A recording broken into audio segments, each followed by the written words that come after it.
નમસ્કાર વિદ્યાર્થી મિત્રો, ચેપ્ટર પહેલું વિદ્યુત ભાર અને વિદ્યુત ક્ષેત્ર લેક્ચર નંબર 6 જે આપણે લેક્ચર 5 ને કન્ટિન્યુ કરવાનું થાય છે, જેમાં આપણે વિદ્યુત ભારની કેલ્ક્યુલેશન સ્ટાર્ટ કરી હતી, એટલે કે વિદ્યુત ભારની ગણતરી કઈ રીતે કરવી.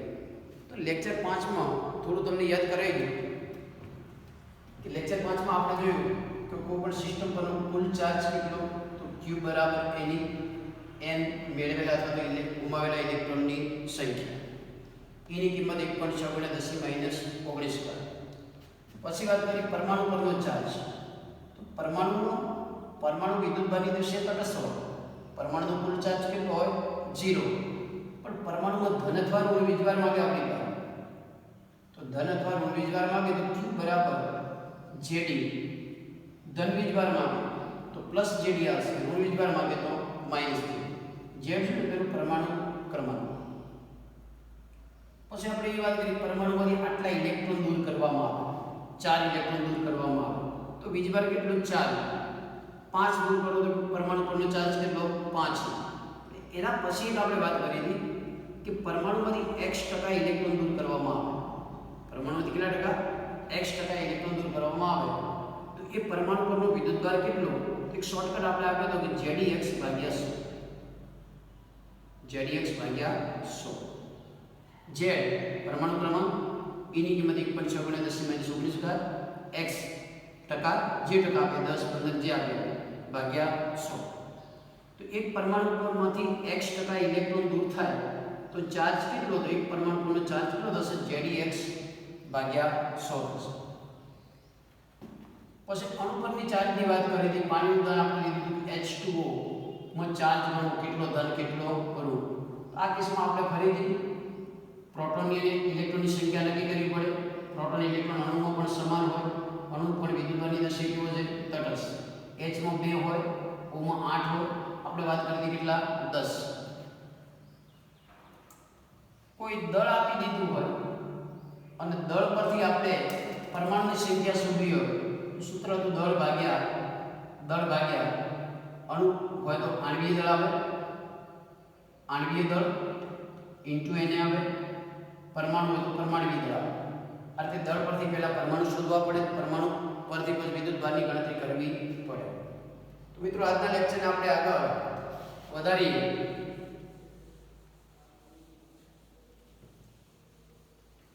હવે આપણે જનરલ ક્વેશ્ચન લેશું, બધા ભેગા છે.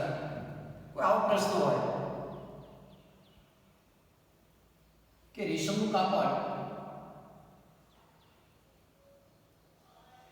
રેશમના કાપડને કાચના સળિયા સાથે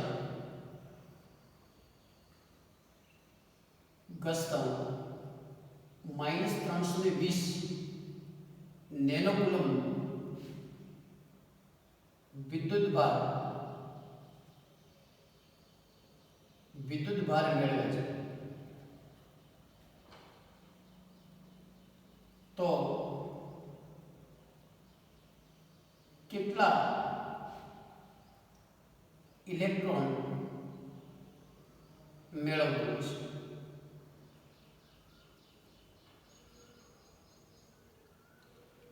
તો રેશમના કાપડે મેળવેલા ઇલેક્ટ્રોનની સંખ્યા, આપણે કાપડ પરનો ચાર્જ આપી દીધો છે કેટલો -320 નેનોકુલમ.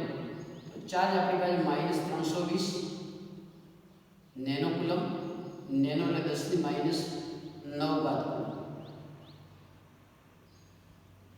હવે શોધવાની વાત છે ઇલેક્ટ્રોનની સંખ્યા, ટ્રાન્સફર થતા ઇલેક્ટ્રોનની સંખ્યા. તો સિમ્પલ સૂત્ર આપણું ચાર્જ આપી દીધો Q બરાબર n,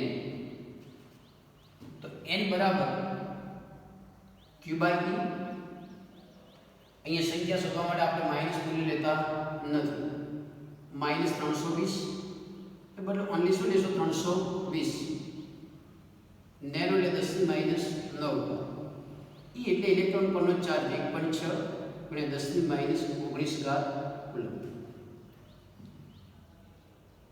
અહીંયા જવાબ આવશે આપણો n બરાબર 16 દુ 32, 1 પોઈન્ટ લેસ કરશો એટલે 20 થાય, આગલા થશે 20, 16 દુ 32 એટલે અહીંયા આવશે 20. આ ઘાત ઉપર લઈ જાઓ તમે તો 20 માંથી 9 ઘાત લેસ કરશો એટલે 11 ઘાત આવશે. તો 20 ગુણ્યા 10 ની 11 ઘાત ઇલેક્ટ્રોન રેશમનું કાપડ મેળવવું હશે, અથવા તો કાચનો સળિયો આટલો ઇલેક્ટ્રોન ઘુમાવતો હોવો જોઈએ. એટલે રેશમના કાપડે મેળવેલા ઇલેક્ટ્રોનની સંખ્યા કેટલી? 20 ગુણ્યા 10 ની 11 ઘાત ઇલેક્ટ્રોન. બીજું એક્ઝામ્પલ 4 નું લઈએ આપણે. 75 ગ્રામ 75 ગ્રામ દ્રવ્યમાન ધરાવતા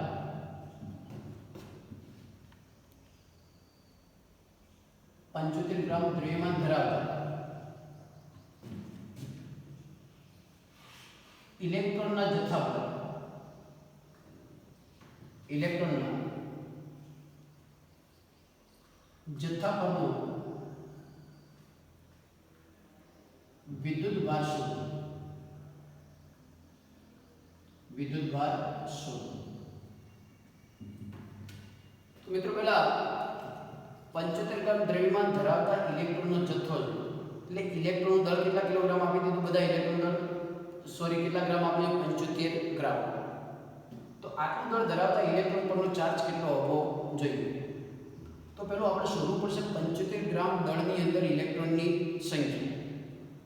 પહેલું પગલું એ હશે. તો 75 ગ્રામમાં ઇલેક્ટ્રોનની સંખ્યા આપણે શોધવી હોય તો ઇલેક્ટ્રોન દળ તમને ખ્યાલ છે 9.1 ગુણ્યા 10 ની માઈનસ 31 ઘાત કિલોગ્રામ.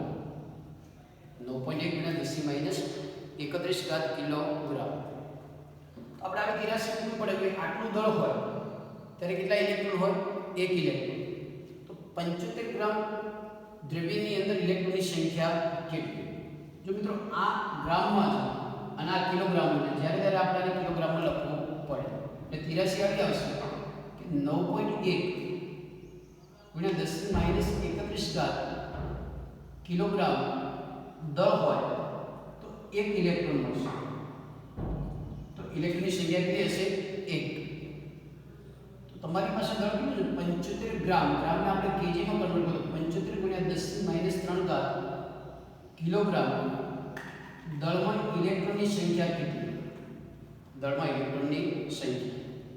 તો ઇલેક્ટ્રોનની સંખ્યા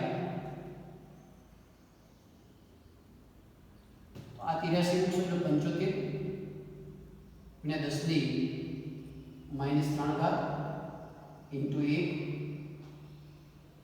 અપોન 9.1 ગુણ્યા 10 ની માઈનસ 31 ઘાત. તો અહીંયા કેલ્સીની મદદથી આપણે કેલ્ક્યુલેશન કરતા 75 ભાગ્યા 9.1 75 ભાગ્યા 9.1 તો મળશે આપણને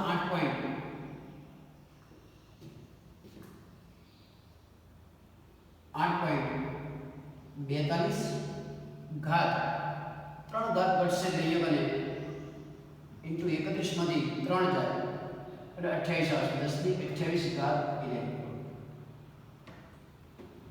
શોર્ટમાં 75 ગ્રામ દળ દ્રવ્યમાન હોય અને બધા જ ઇલેક્ટ્રોન હોય તો ઇલેક્ટ્રોનની સંખ્યા કેટલી હશે? 8.242 ગુણ્યા 10 ની 28 ઘાત ઇલેક્ટ્રોન. તો આટલા ઇલેક્ટ્રોન પરનો ચાર્જ કેટલો? Q બરાબર n. કેટલા ઇલેક્ટ્રોન છે? 8.242 ગુણ્યા 10 ની 28 ઘાત 1.6 ગુણ્યા 10 ની માઈનસ 19 ઘાત 8.242 ગુણ્યા 1.6 તો આવશે 13.187 19 28 એટલે 10 ની 9 ઘાત કુલમ મળશે. આટલો ચાર્જ હશે પણ ઇલેક્ટ્રોન પરનો ચાર્જ એટલે છે કે આપણે લખવું પડે કે ઇલેક્ટ્રોન પરનો ચાર્જ એટલે કેટલો આવશે? માઈનસ 13.187 ગુણ્યા 10 ની 9 ઘાત કુલમ. આગળનું એક્ઝામ્પલ એક ગોળામાં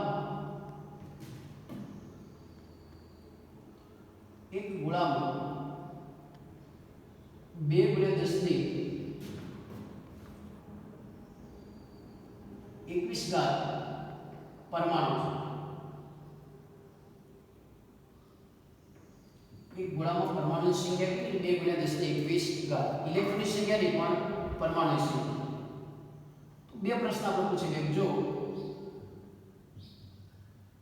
દરેક પરમાણુ 2 ઇલેક્ટ્રોન ગુમાવે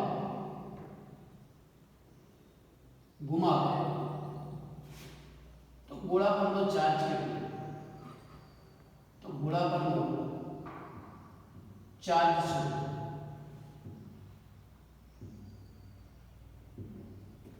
જો દરેક પરમાણુ 2 ઇલેક્ટ્રોન ગુમાવે તો ગોળા પરનો ચાર્જ કેટલો હોવો જોઈએ? મિત્રો આપણી પાસે પરમાણુની સંખ્યા કેટલી છે? 2 × 10 ની 21 ઘાત। દરેક પરમાણુ કેટલા ઇલેક્ટ્રોન ગુમાવે છે? 2 ઇલેક્ટ્રોન। તો અહીંયા પહેલું શોધવું પડે કે પરમાણુ પરનો ચાર્જ, પરમાણુ પર ચાર્જ એટલે પરમાણુ પરનો વિદ્યુતભાર। ધારો આપણે સ્મોલ q, જો પરમાણુ 1 ઇલેક્ટ્રોન ગુમાવે તો E જેટલો ધન વિદ્યુતભાર હશે।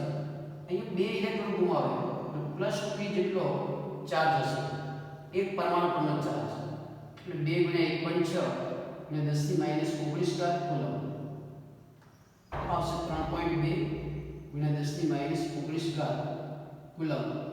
આ મળે આપણને એક પરમાણુ પરનો વિદ્યુતભાર, એક પરમાણુ પરનો વિદ્યુતભાર। તો ગોળા પરનો વિદ્યુતભાર કેટલો? તો ગોળા પરનો વિદ્યુતભાર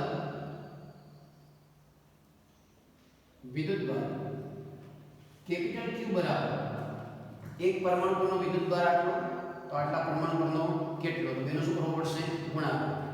Q એટલે એક પરમાણુ પરનો ચાર્જ ગુણ્યા શું કરશો? પરમાણુની સંખ્યા ગુણ્યા પરમાણુની સંખ્યા। તો Q કેટલો? 3.2 × 10 ની -19। પરમાણુ સંખ્યા કેટલી છે? 2 × 10 ની 21 ઘાત। તો અહીંયા ગુણાકાર મળશે આપણને 6.4, અહીંયા 19 ને 21, 10 ની 2 ઘાત ધન વિદ્યુતભાર આવશે કારણ કે ઇલેક્ટ્રોન દૂર થાય। ફરી એકવાર ફટાફટ કે આટલા પરમાણુ છે, દરેક પરમાણુ કેટલા ઇલેક્ટ્રોન ગુમાવતો હોય? 2, તો દરેક પરમાણુ પરનો ચાર્જ કેટલો? +2e। તો પરમાણુની સંખ્યા કેટલી છે? આટલી। તો કુલ ચાર્જ કેટલો? એક પરમાણુ પરનો ચાર્જ ગુણ્યા પરમાણુની સંખ્યા એટલે કેટલો જવાબ આવશે? 6.4 × 10 ની 2 ઘાત કુલમ। હવે આ જ એક્ઝામ્પલમાં બીજો ઓપ્શન આપણે લઈ લઈએ। આ જ એક્ઝામ્પલમાં બીજો ઓપ્શન કે જો આ ગોળા પરના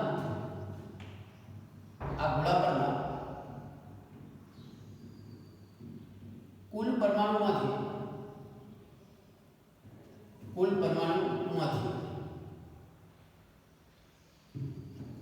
10% પરમાણુ, કુલ પરમાણુમાંથી 10% પરમાણુ ઇલેક્ટ્રોન 10% પરમાણુ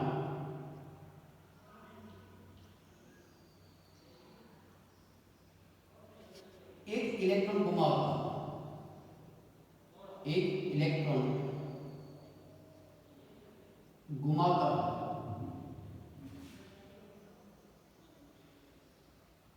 તો ગોળા પરનો વિદ્યુતભાર કેટલો?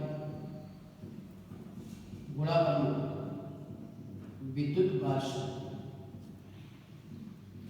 ફરી મિત્રો ગોળા પરના કુલ પરમાણુમાંથી કેટલા ટકા પરમાણુ? 10%, મતલબ બધા જ પરમાણુ એ ઇલેક્ટ્રોન ગુમાવતા નથી। જે પરમાણુ છે એના કેટલા ટકા પરમાણુ? 10% પરમાણુ ઇલેક્ટ્રોન ગુમાવે। કેટલા ઇલેક્ટ્રોન ગુમાવે દરેક પરમાણુ? તો દરેક પરમાણુ એક ઇલેક્ટ્રોન ગુમાવે, દરેક પરમાણુ એક ઇલેક્ટ્રોન ગુમાવે તો ગોળા પરનો વિદ્યુતભાર કેટલો હોવો જોઈએ? તો મિત્રો પહેલા આપણે નક્કી કરવા પડશે ઇલેક્ટ્રોન ગુમાવતા પરમાણુની સંખ્યા। ઇલેક્ટ્રોન ગુમાવતા પરમાણુની સંખ્યા। તો ઇલેક્ટ્રોન ગુમાવતા પરમાણુની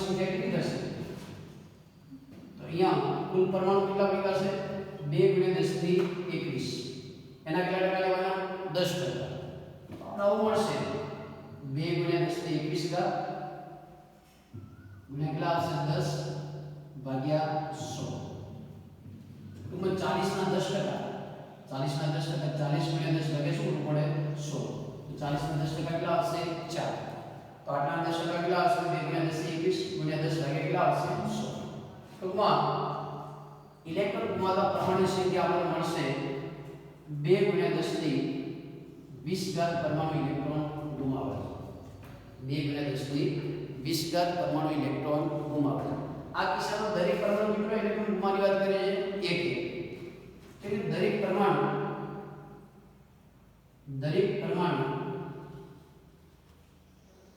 એક ઇલેક્ટ્રોન ગુમાવે છે. માટે પરમાણુ પરનો વિદ્યુતભાર કેટલો આવશે Q બરાબર 1 ગુમાવે તો E 2 ગુમાવે તો 2 E 3 ગુમાવે તો 3. તો એક પરમાણુ પરનો વિદ્યુતભાર આટલો આવશે E જેટલો પ્લસ E જેટલો 1.6 ગુણ્યા 10 ની -19 ઘાત કુલમ. હવે ગોળા પરનો કુલ ચાર્જ કેટલો? તો માટે ગોળા પરનો ચાર્જ Q બરાબર એક પરમાણુ પરનો વિદ્યુતભાર ગુણ્યા ઇલેક્ટ્રોન ગુમાવતા પરમાણુની સંખ્યા. એટલે ચાર્જ આવશે એક પરમાણુ પરનો ચાર્જ કેટલો 1.6 ગુણ્યા 10 ની -19 ઘાત.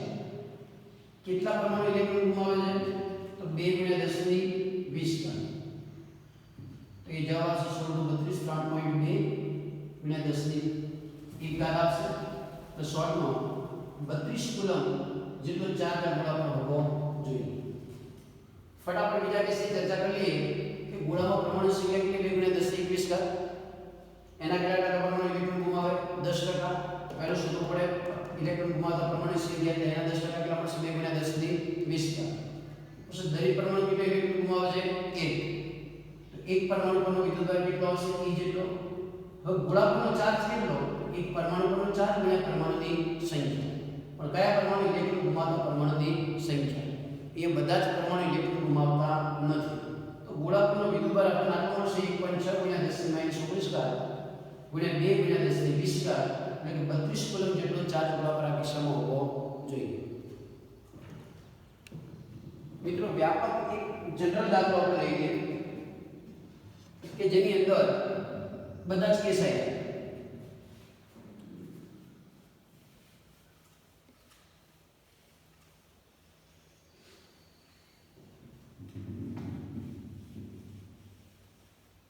જેમાં દળનો કોન્સેપ્ટ આવે, પર્સન્ટેજનો કોન્સેપ્ટ આવે,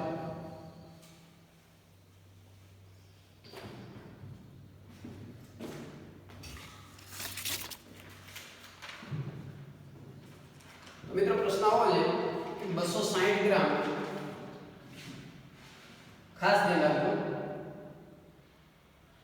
260 ગ્રામ દળ ધરાવતા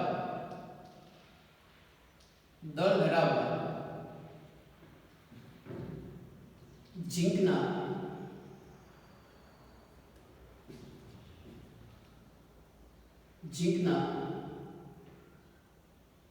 ગોળામાંથી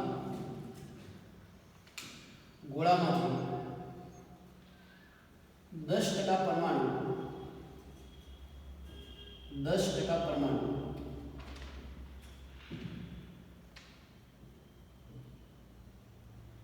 ઇલેક્ટ્રોન ગુમાવે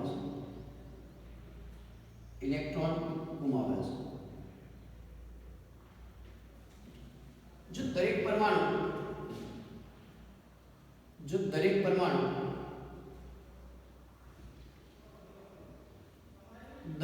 ઇલેક્ટ્રોન ગુમાવતો હોય, જો દરેક પરમાણુ 10%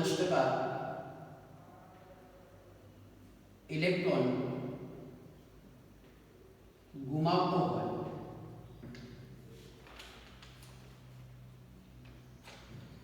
તો નંબર 1 ગોળા પરનો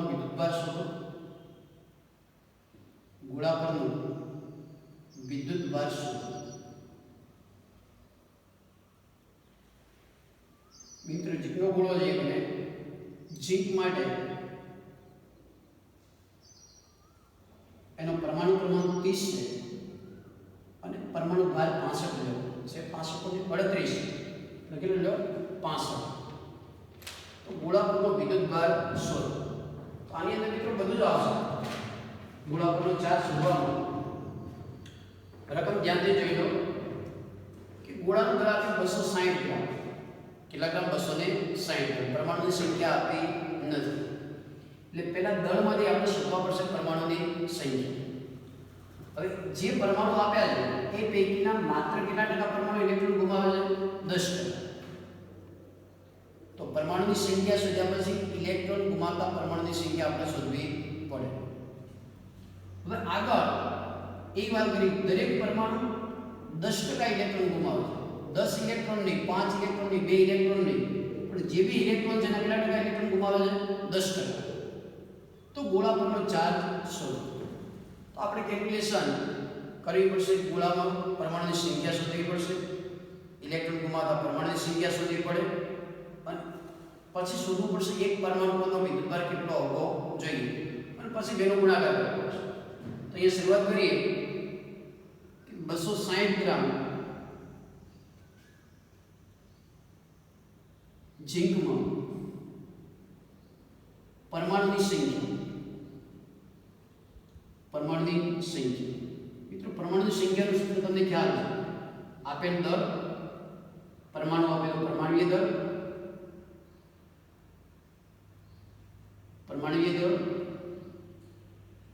ઇન્ટુ n અણુ સ્વરૂપે આણ્વીય દળ આવશે. હવે અહીંયા આપેલ દળ કેટલા ગ્રામ છે? 260.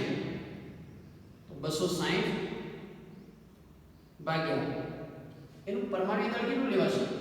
65 આવશે. 65 2 ગ્રામમાં હોય એટલે કોઈ માથા રહેતી નથી. ઇન્ટુ એને ની કિંમત તમને ખ્યાલ છે 6.023 ગુણ્યા 10⁻23. તો કેલ્ક્યુલેશન કરશો તો તમને મળશે 65 ચોક 260 ચોક 240 અને બીજા 20 એટલે 4 આવશે. અહીંયા ગુણાકાર છે 6.023 ગુણ્યા 4 6.023 ઇન્ટુ 4 24.092 ગુણ્યા 10⁻23 કુલ પરમાણુ ગોળામાં હશે.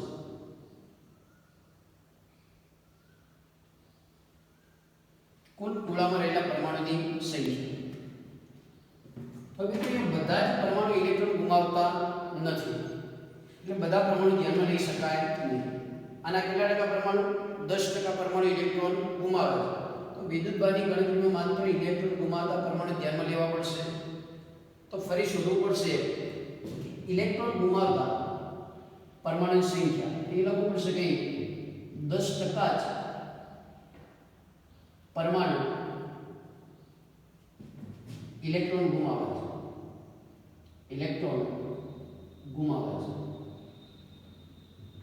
માટે ઇલેક્ટ્રોન ગુમાવતા પરમાણુની સંખ્યા ઇલેક્ટ્રોન ગુમાવતા પરમાણુની સંખ્યા. તો કુલ પરમાણુના કેટલા ટકા છે? 10%. આના 10% લેશે તો આખા ગુણ્યા 10 ભાગ્યા 100 એટલે 24.092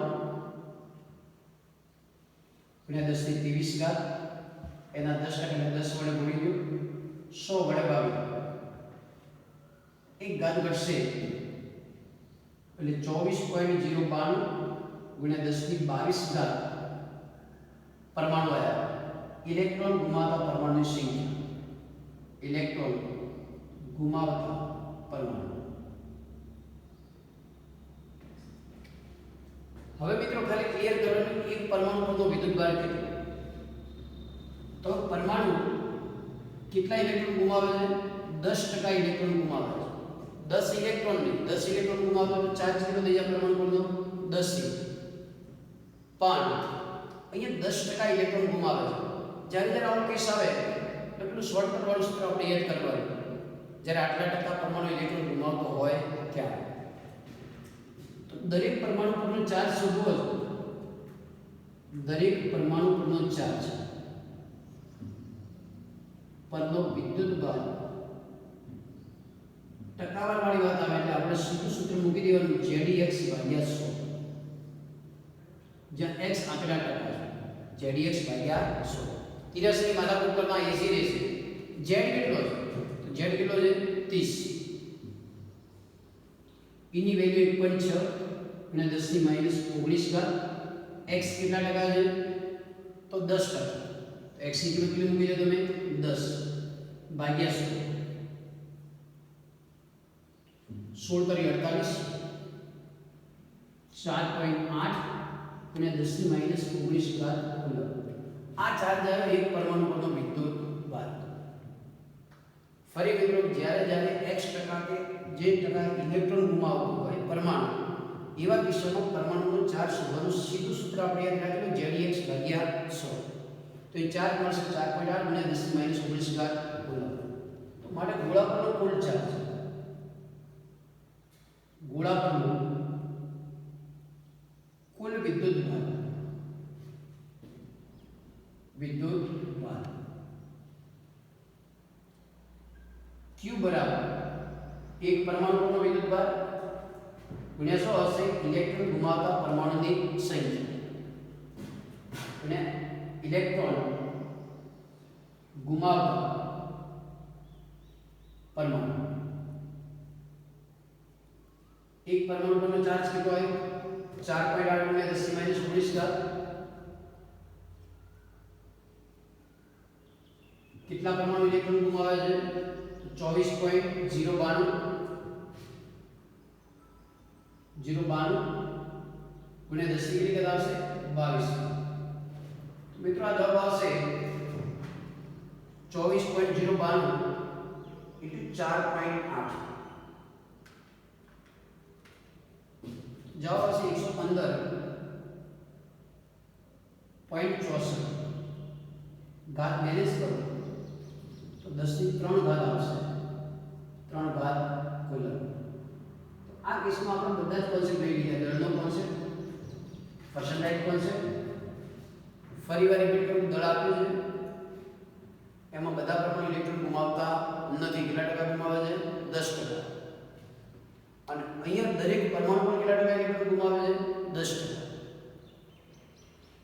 તો પહેલું શોધવું પડે 260 કેજીમાં પરમાણુ સંખ્યા દળ ભાગ્યા પરમાણુ દળ બને. એને પરમાણુ દળ અહીંયા કેટલું આપી દીધું?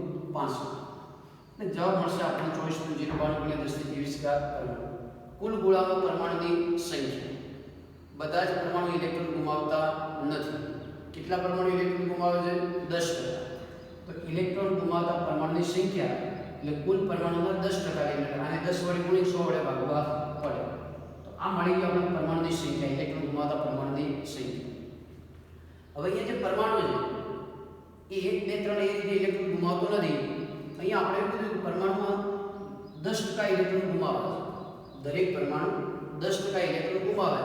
જ્યારે આઉટગોઈંગ કેસ આવે ત્યારે પરમાણુ પરનો ચાર્જ સીધો શોધો ZEX ભાગ્યા 100 તો મળશે 4.8 ગુણ્યા 10 ની માઈનસ 19 ઘાત કુલમ. બે વસ્તુ મળી ગઈ, એક પરમાણુ પરનો ચાર્જ અને ઇલેક્ટ્રોન ગુમાવતા પરમાણુની સંખ્યા. કુલ ચાર્જ મિત્રો આપણે આટલો મળશે 115.64 ગુણ્યા 10 ની 3 ઘાત કુલમ. મિત્રો ચાર્જની મોટાભાગની કેલ્ક્યુલેશન બાકી છે, પરંતુ જો સીધું તમે લેક્ચર નંબર 6 જોતા હો તો સીધો ખ્યાલ આવશે નહીં. લેક્ચર 6 સમજવા માટે કમ્પલસરી તમારે લેક્ચર 5 નો અભ્યાસ કરવો પડશે.